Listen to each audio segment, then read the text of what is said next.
I think it's a combination of problems. I think ultimately, potentially we'll touch on this a bit later, but in terms of, the ingredients that Ancestors are using. At Ancestors, our organic cotton range is 100% organic cotton. So we have pads, tampons and liners.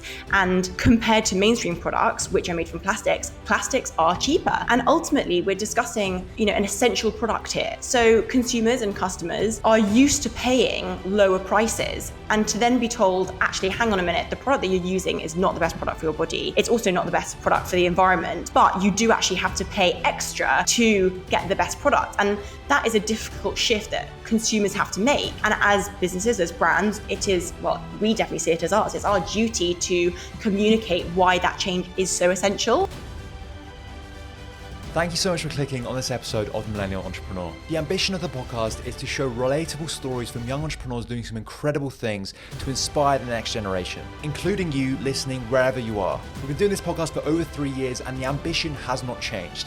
The only thing that has changed is the scale of where we want to go. We want to bring on bigger guests for you guys to show more and more relatable and inspiring stories from young entrepreneurs across the world. The majority of you guys listening haven't subscribed to the podcast yet. All you have to do is click that subscribe button wherever you're listening on YouTube, Apple Podcasts, Spotify, and that will allow us to bring on bigger guests and ask the questions to them that you really want to hear. And it really is that simple. So thank you again for clicking on the podcast and enjoy the episode. Hey Lucy, how are you? Hey, I'm good, thank you. How are you? I'm very good. It's very exciting to have you on the podcast. We took a little bit of a break actually. So this is the first episode we've had for like 2 weeks. Privileged. Yeah, I know. So you're the first one back. And it's an episode that I was really excited to record because your journey and your product is unique to the podcast. We've not had someone like you on the podcast before. And it always sort of surprises me because I've recorded about 130 episodes to date. And, it always surprises me how people's journeys are so different from one another, even though we all sort of share the same ages. So, I guess before we jump in, how did it all kind of start for you? Yeah, definitely. So in terms of Ancestors, so just to give a little bit of context for those that might not have ever heard of Ancestors before, Ancestors is the UK's largest kind of irritant and plastic-free period care brand.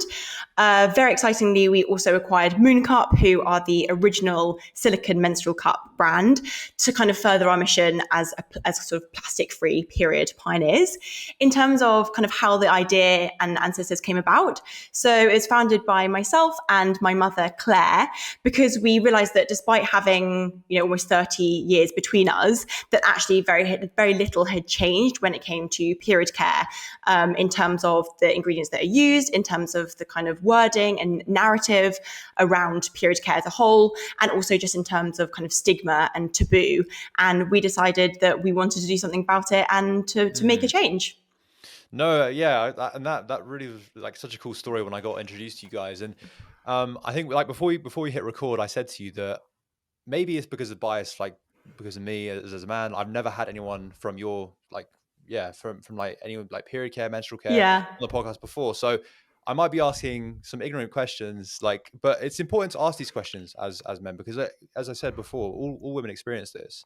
So I guess you said you started it because of the plastic-free angle. Yeah. I guess what were the existing problems in the market that you guys were looking at before you guys started?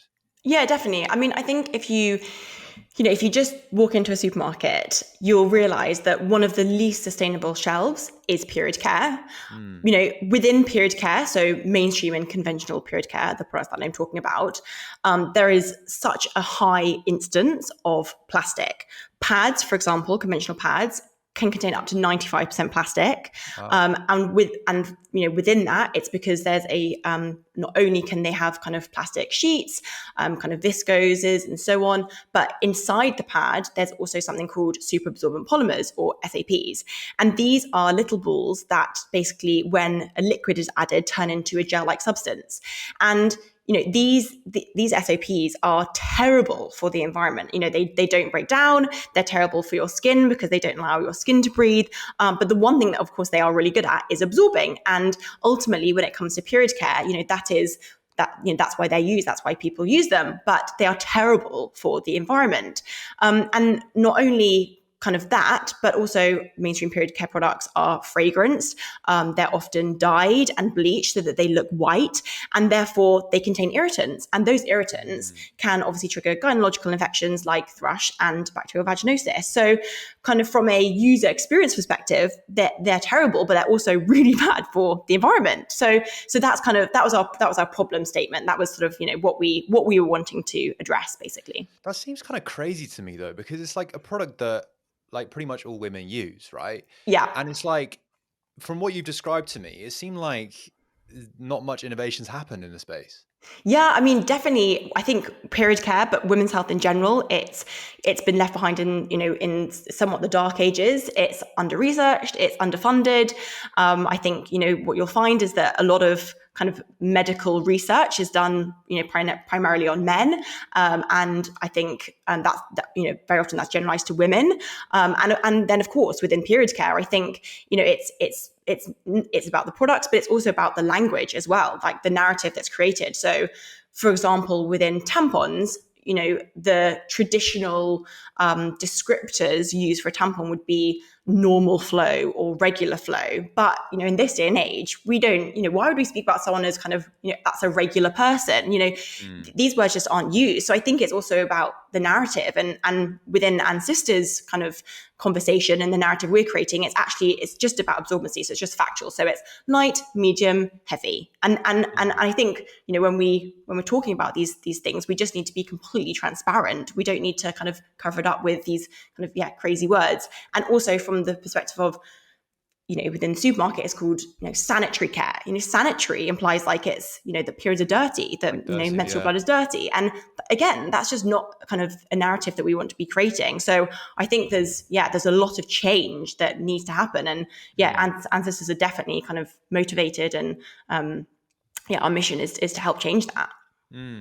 Why do you think, I guess, like there hasn't been that much innovation between both the products as well as like the language, that it took so long to, and I like all the stuff that you said, it seems fairly basic to me, but as you said it, I've realized that a lot of places still have the old language. I think it's, a combination of problems. I think ultimately, potentially we'll touch on this a bit later, but in terms of, the ingredients that Ancestors are using, at Ancestors are organic cotton range is 100% organic cotton. So we have pads, tampons, and liners.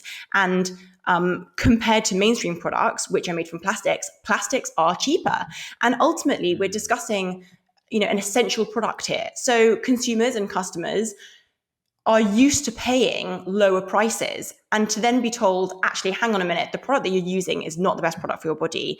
It's also not the best product for the environment, but you do actually have to pay extra to get the best product. And that is a difficult shift that consumers have to make. And as businesses, as brands, it is, well, we definitely see it as ours. It's our duty to communicate why that change is so essential. But ultimately, these things, and, cost of living with cost of living crisis, and the disposable income that people have to spend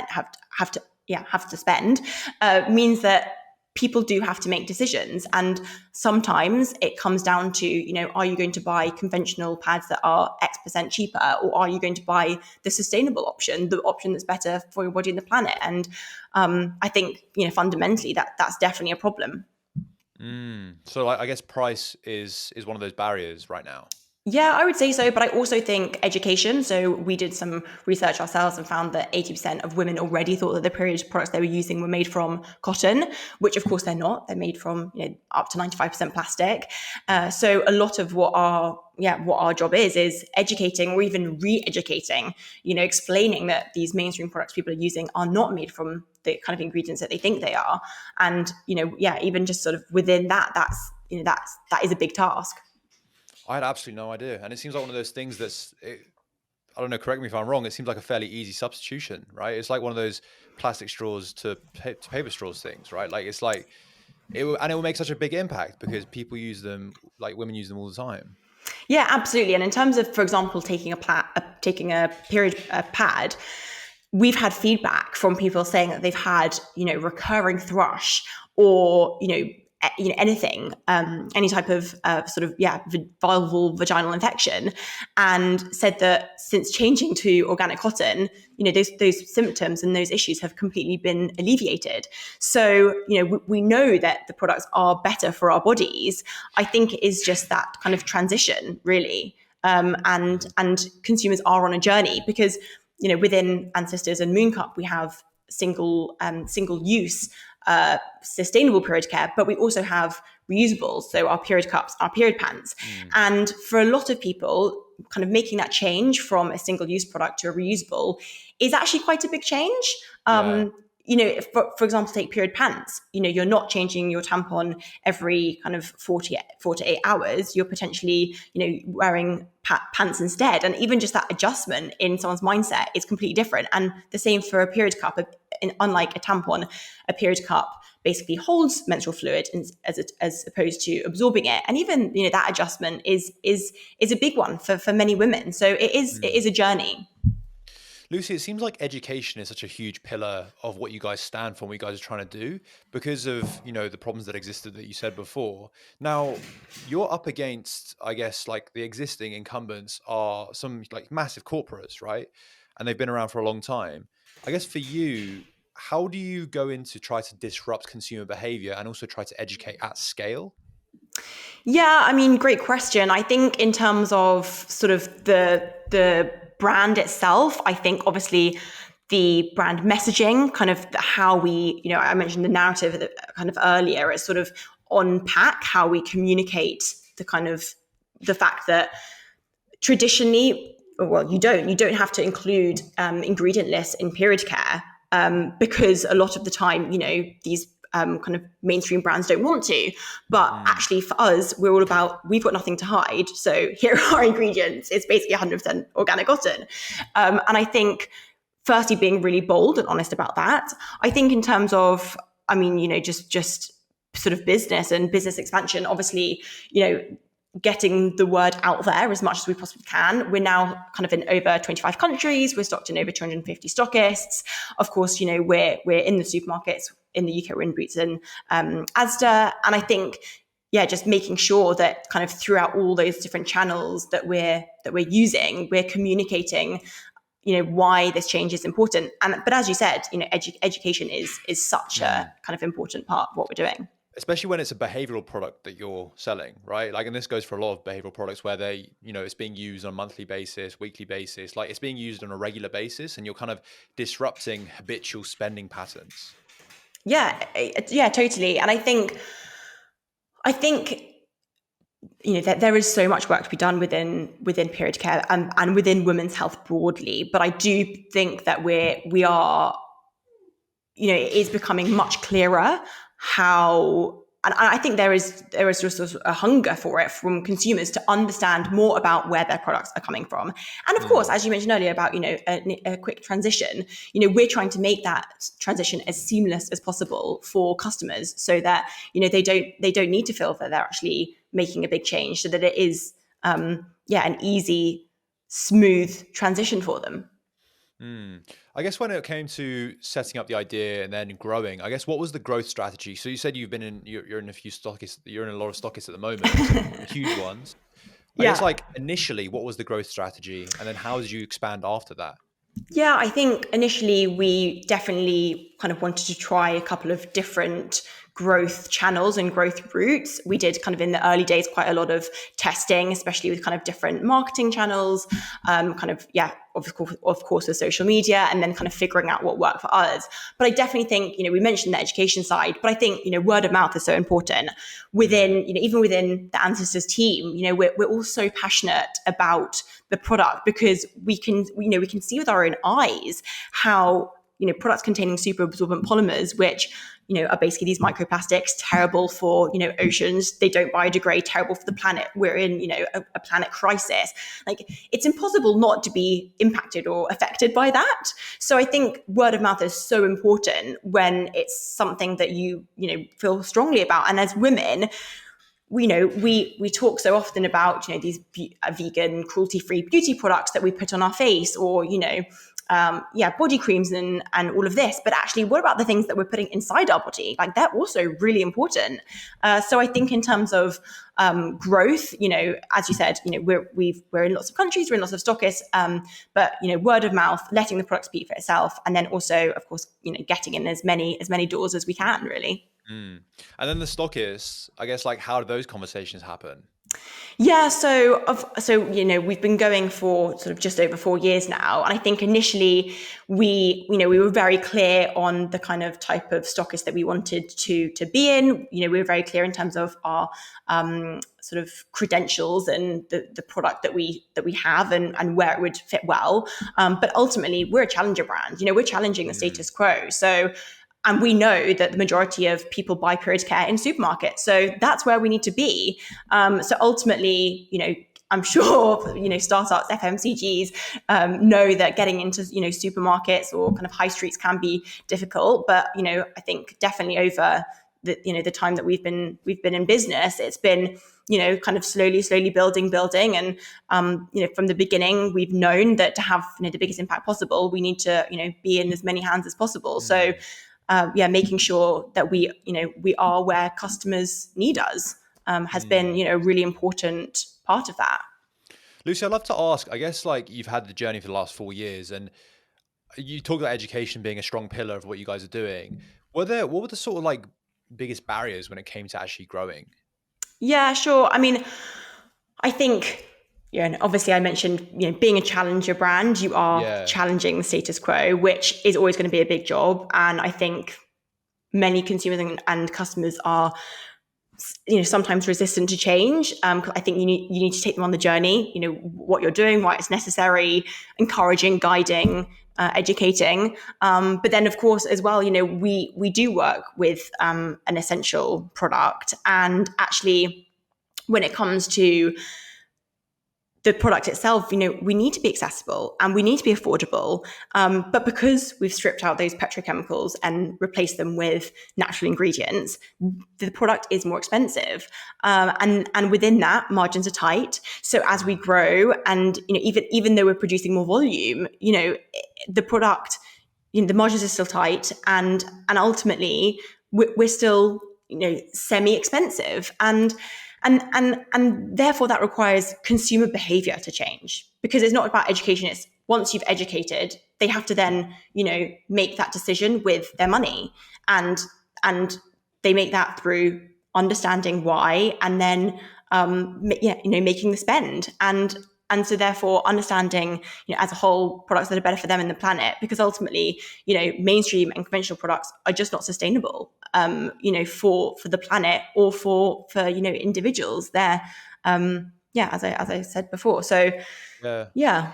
Especially when, like, say you're pitching to a supermarket, and you said like being in a supermarket is essential, given that it's an essential product, given that that's where most people are buying these products. But I know for a fact, I've had a lot of FMCG, founders on the podcast. These supermarkets hammer your margins. They want to, and especially when there's incumbents on the market that are cheaper, they want to for you to remain as cost competitive as them. So I guess, like, given what you just said, was that a barrier when it came to having those conversations with supermarkets? I think it also, you're so right, but I think it also requires this kind of greater power, and this, it requires regulation change. At the end of the day, period care should be accessible because, as you said before, 50% of the population of the world requires it. And therefore, from the supermarket's perspective, the customers do need to have choice. We need choice.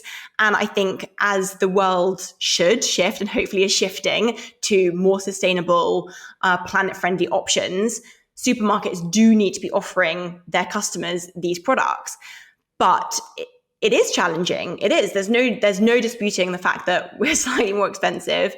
Supermarkets, are, of course, they want to get the best margin as well. I think in a lot of instances, as I say, it's hoping and kind of, in many ways, sort of fighting for change within supermarket strategy. So they want to be able to go out there and say, within their period care aisle, we have, X number of SKUs that are, planet friendly or, organic, or and we have X number of brands that are B Corp certified, and actually to consumers that then becomes selling points for supermarkets. But no, you're so right, it is a challenge. And I think just the way we see it is, we have to work together. We obviously both want to, from our perspective, we want to get sustainable period care to as many as possible, and from their perspective, they want to sell as much as possible. So by creating sort of, joint business plans and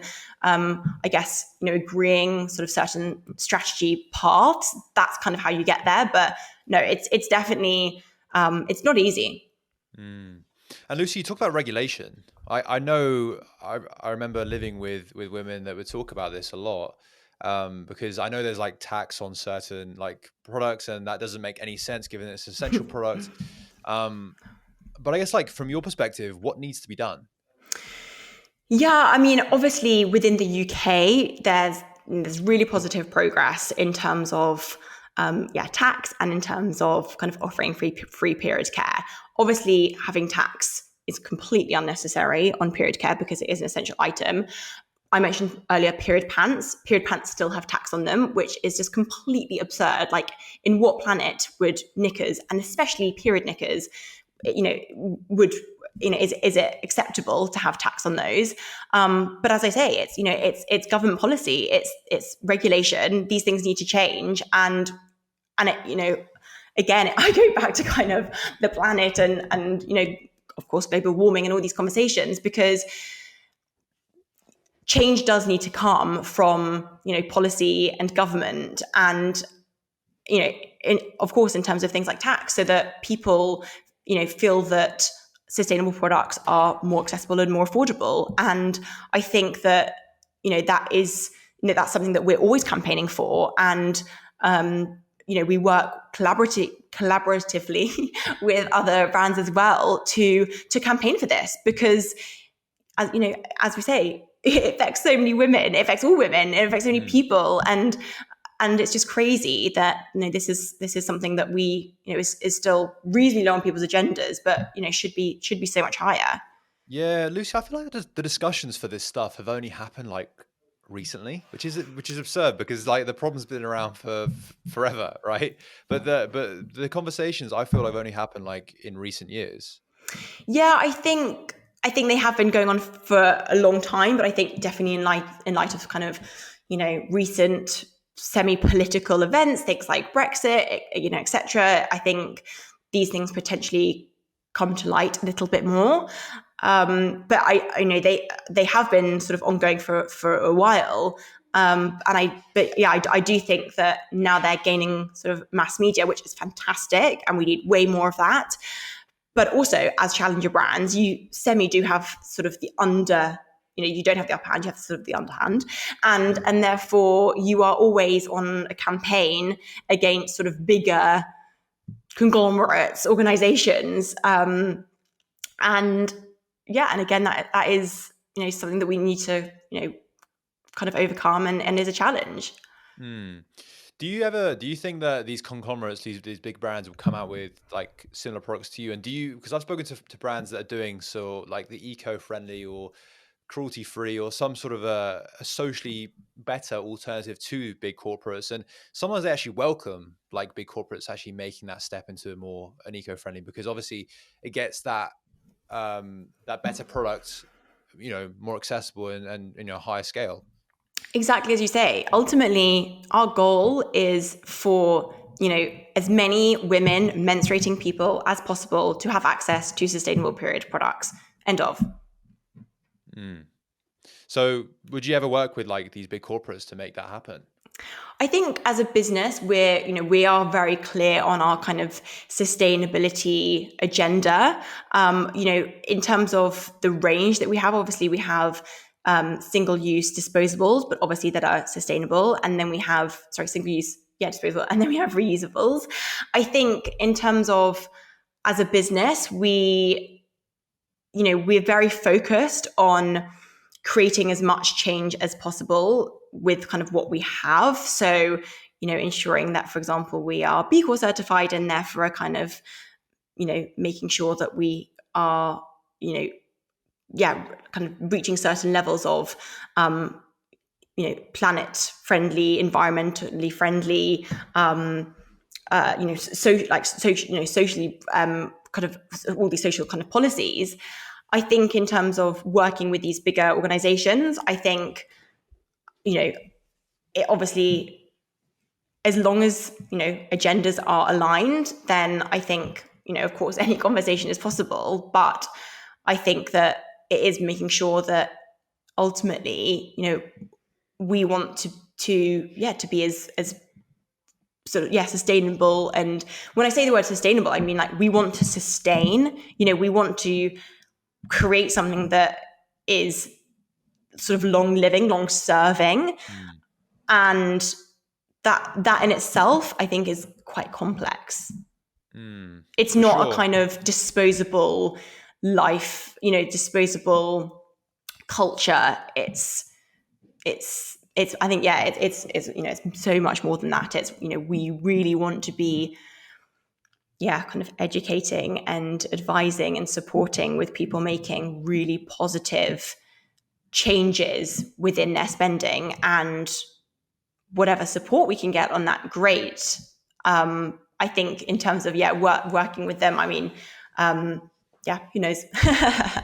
Well, you're battling again, because I completely admire what you guys are doing, because it's a product that needs to be made for sure. But at the same time, you're battling against these big corporates that obviously they're making a lot of profit selling these products. You're battling against consumer behavior that's so deeply rooted, and you have to constantly educate, which might take a while. You're battling against government regulation. You're battling against these gatekeepers of accessibility, supermarkets that might have a preconception of what period products should be. So there's a lot of different things and different players at play. And so for you guys to be going for 4 years and growing and to the level that you guys are at is massively admirable. So Lucy, it's been such a pleasure having you on the podcast. I've definitely learned a lot. How can people stay in touch with you and Ancestors? Yeah, definitely. So we have Ancestors Instagram, which is great for sort of educating yourself and learning a bit more. So that's an.sisters. We also have Moon Cup, of course, and that's Moon Cup Limited Ltd. And then, of course, if you'd like to get in touch with me, my email is lucy@ancestors.com. Perfect. Thank you so much, Lucy, so much. And chat to you very soon. Thank you. Thank you so much for having me. It's been an absolute pleasure.